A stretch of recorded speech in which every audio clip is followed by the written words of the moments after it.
going on, YouTube? Find some green here with Dirt and Diamonds Gaming. We are about 6 days away from Season 2, Chapter 1, Team Affinity. And figure we go through a quick refresh of what you guys should be doing to take advantage of Team Affinity drop. Now, if you remember last time, we were talking about exchanges. And yes, this video is going to be similar, except I want to go over a couple things, because it's going to be slightly different. And when I say slightly different, the process is going to remain mostly similar. We're still looking at 74s and we're still looking at 78s. However, I don't think they're going to pull this shit again, where they charged us an extra amount and made it so that you couldn't just use whatever cards you wanted.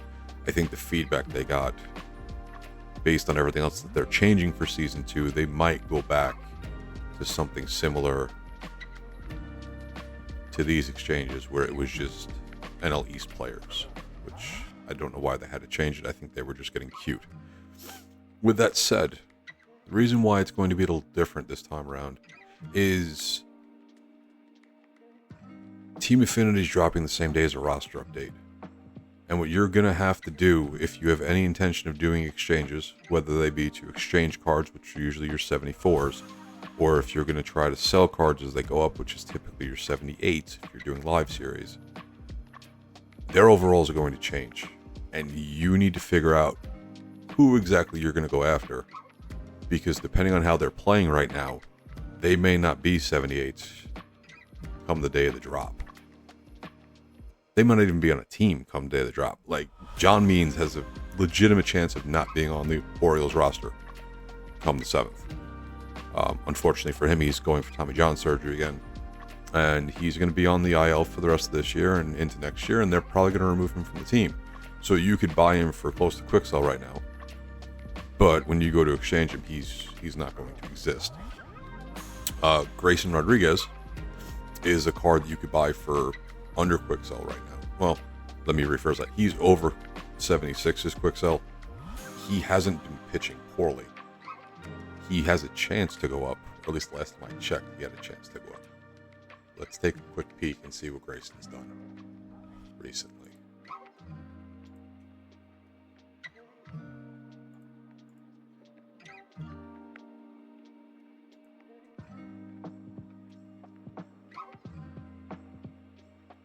So Grayson Rodriguez's last start, he got the loss and he gave up 4 earned runs. The loss doesn't matter. The earned runs don't matter. He pitched 6 innings. He had 7 hits allowed and 1 walk. But he had 10 strikeouts. So in his 3 starts since the last roster update, he's got 17 innings pitched with 24 strikeouts. He's only given up 11 hits. He has walked 9 batters. But if you look, his walks per 9 already suck. His Ks per 9 is considerably low compared to what it could be, considering that he struck out 24 batters over the last 17 innings. And his hits per 9 are relatively low, given the fact he's only given up 11 hits over the last 17 innings since the update. At 83 stubs, as you can see, I already have 100 of them. I think I actually bought him at 90 before this most recent start, where he now struck out 10. There's chance for him to grow. So you can buy below what an 88, or not an 80, I'm sorry, what a 78 would cost you. And then if he in turn goes up to a 78 and history repeats itself, he's going to wind up selling for 300 to 400 stubs. Now, quick math, even at 300 stubs, if I bought him at 90, after taxes 270, I'm still making 180 stubs a piece. I have 102, which means I really have 101 stubs. Let's call it 100. That's 18,000. It's 18,000. Now, if you go look at the marketplace, you can see the trends of when they start to go up and what they start to go down. Who's a good example? Bobby Miller's a good example. Which, by the way, Bobby Miller, I don't know if he's going to be on the Dodgers, because I don't think he's been pitching. Now, if you look, you can see that right around May 10th into the 11th, he started to spike up into the high 3s, little dip, and then even went up a little further around the 14th. But Team Affinity Chapter 3 for Season 1 was released on the 10th, and he shot up like we said he was going to. With with that said, I should say that not every card is going to do exactly what they're supposed to do. Shout out to Ethan Deutsch for making sure to leave comments to see when he should sell and why things weren't moving as quickly as they probably should have. Obviously, because of the fact that they went and screwed with what the exchanges were and doubled the cost of them, it threw a bit of a wrench in everybody's plans, mine included. Now, I know we talked about these before, and they didn't really react the way they were supposed to, but these postseason cards, your break cards, your rookie cards, your all-star cards, any 80 to 84 golds, everyone's really shying away from them right now because they didn't have the lucrative return that they were supposed to last time. Like, I mean, if you look, you can tell he kind of took off a little bit. It really depended, this last turnaround, it really depended on what cards were in what divisions and who you wanted to pursue, because some of the cards weren't great. There were a lot of good cards in Team Affinity 3, don't get me wrong, but some of them weren't that great.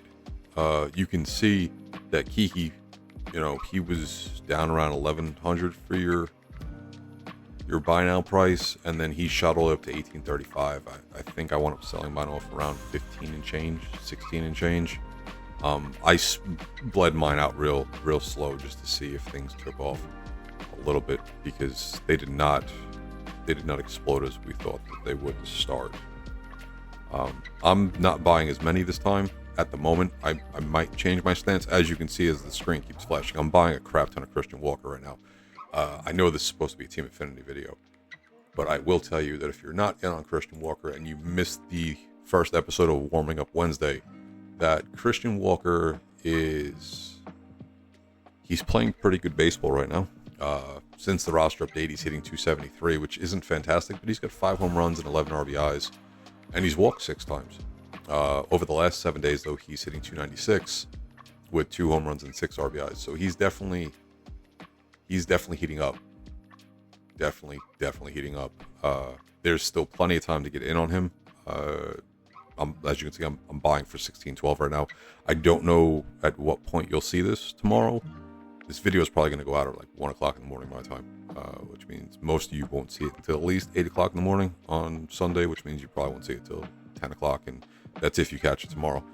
But with that said, if you're not in on him because you didn't see the last video, you should get in on him sooner than later, before his price continues to rise. Like we talked about, everybody was in on him about 2 weeks ago, and he went into a massive slump, and now he's broken back out of his slump, and everybody's been sleeping on him. With that said, we should probably go through a couple of cards that you might want to be looking at. Yeah, I've got 137 Christian Walkers at this point. Let's see, who should we be looking at? Just to talk about a few. Kyle Gibson, as a 74, has not been pitching horrifically. He's pitching well enough that he should keep his 74 rating. You might want to look into him. When you get to the Pirates, David Bednar, who's a 78 and selling close to quick sell, actually hasn't been pitching poorly. He might not go up. He's got an outside shot to potentially go up to 79 or maybe 80, but he's not pitching poorly where he's going to lose his 78 rating.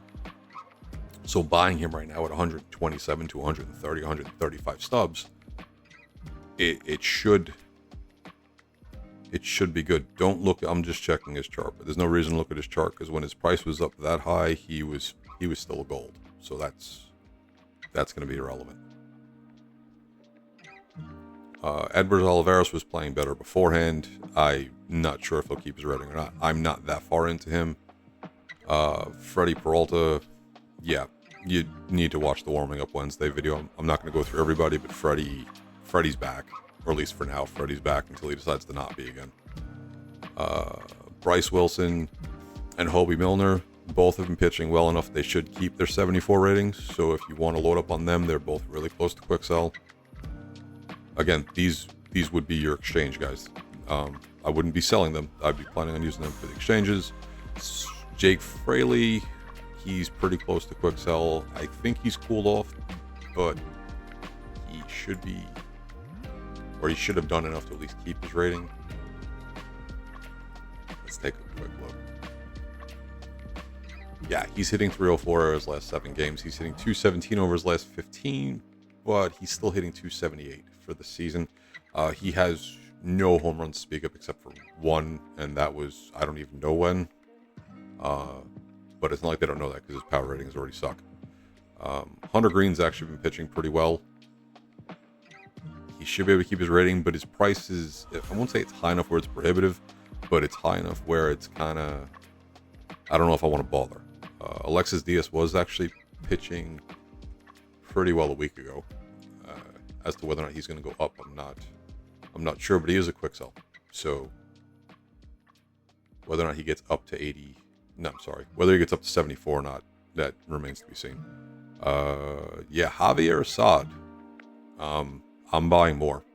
Javier Assad's been pitching really well. He's one of these guys where you'll have a decision to make, because I really think he's got a shot to go gold. And then at that point, you have to decide if it's better to just cash them all in on a quick sell, or if his, I don't know if he goes to 81. He's got a shot at 80, I think. Not a lot of people are in yet. I don't think they realize how well he's pitched.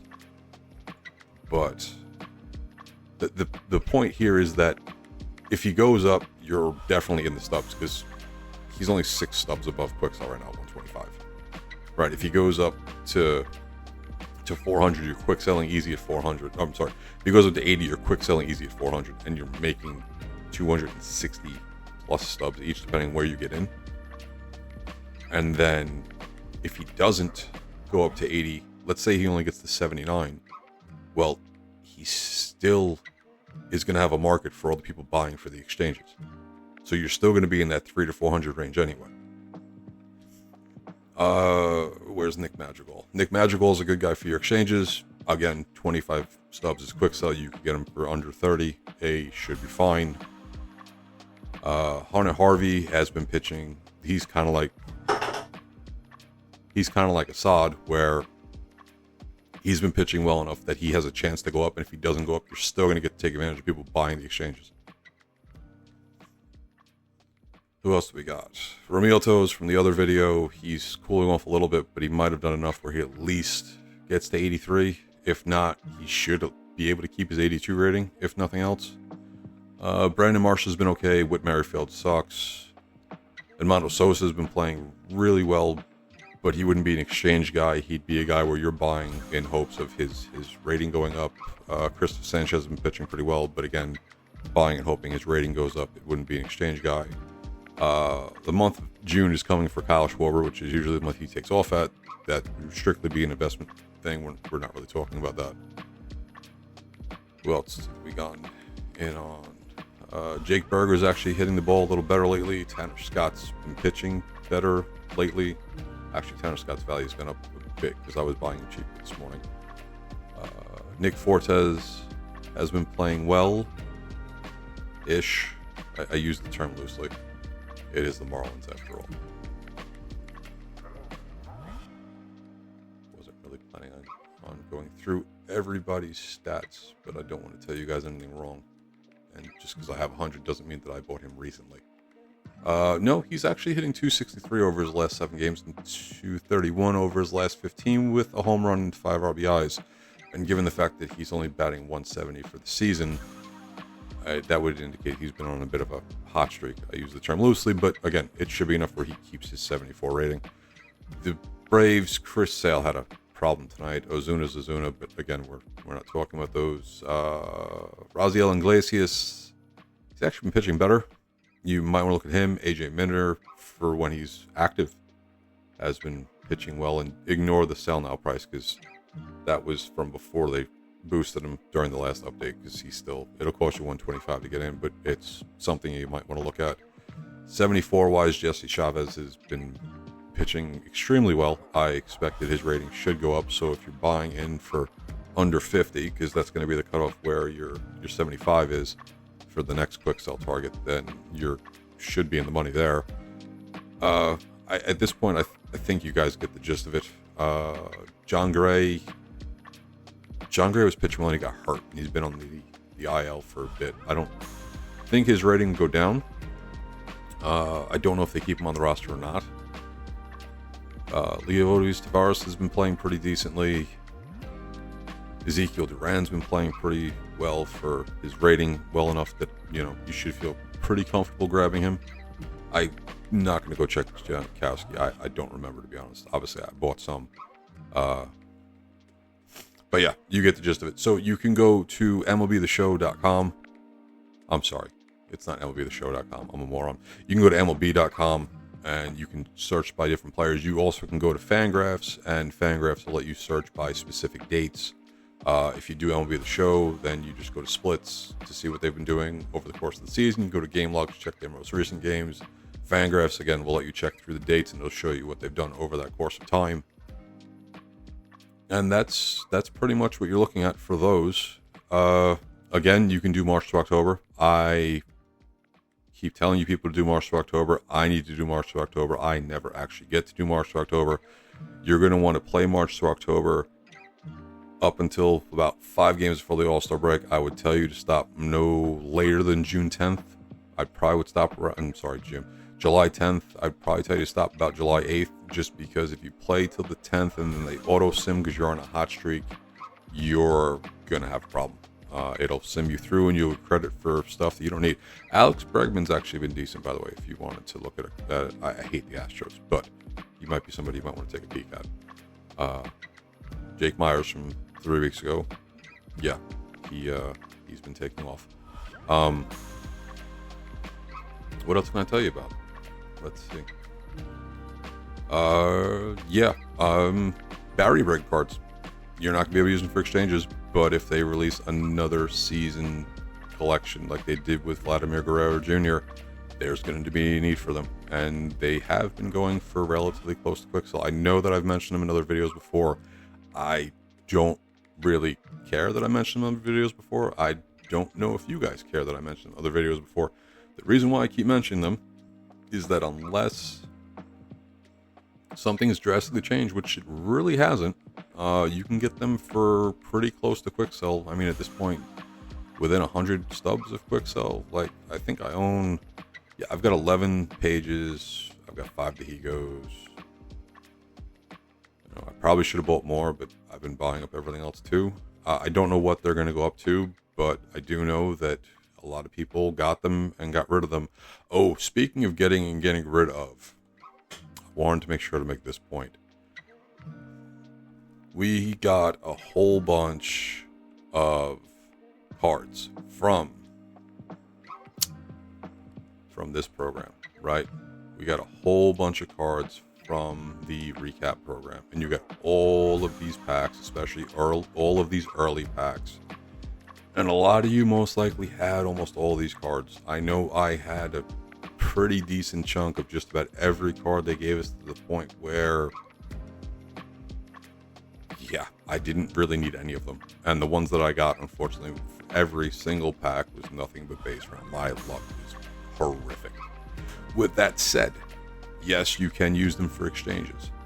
No, I don't suggest you use them for exchanges, because as we talked about in the prior video when we get ready for TA3, your exchanges, if you're buying 74s, they shouldn't cost you more than like 40,000 tops. And that's on the high side, although some cards are a little higher than what they usually are. But they shouldn't cost you more than 40,000.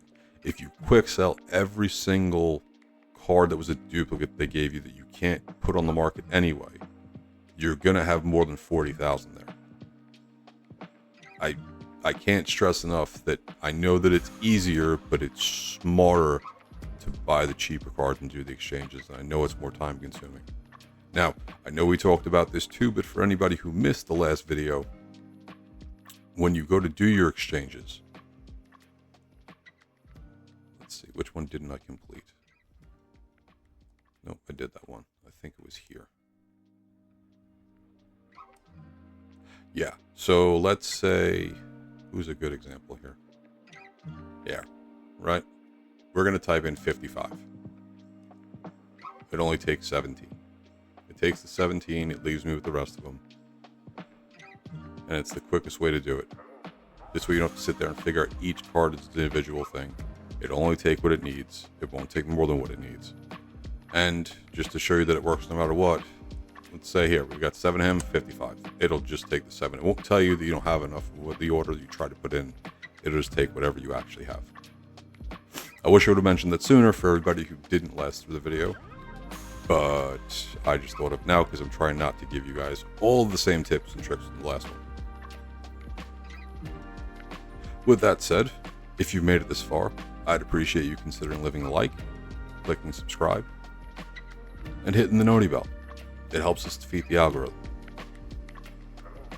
If I mentioned anything you didn't know about, please consider commenting down below. If there's something that I haven't thought of, please consider commenting down below. If you made a crap ton of stubs off of the last time that we did this, and you're listening again, please consider commenting down below. I know some of you did in the last video. Any positive reinforcement that I can get to show people that, we're actually doing stuff to help the community, I would greatly appreciate that. As always, I appreciate the time. And until next time, you have a good one.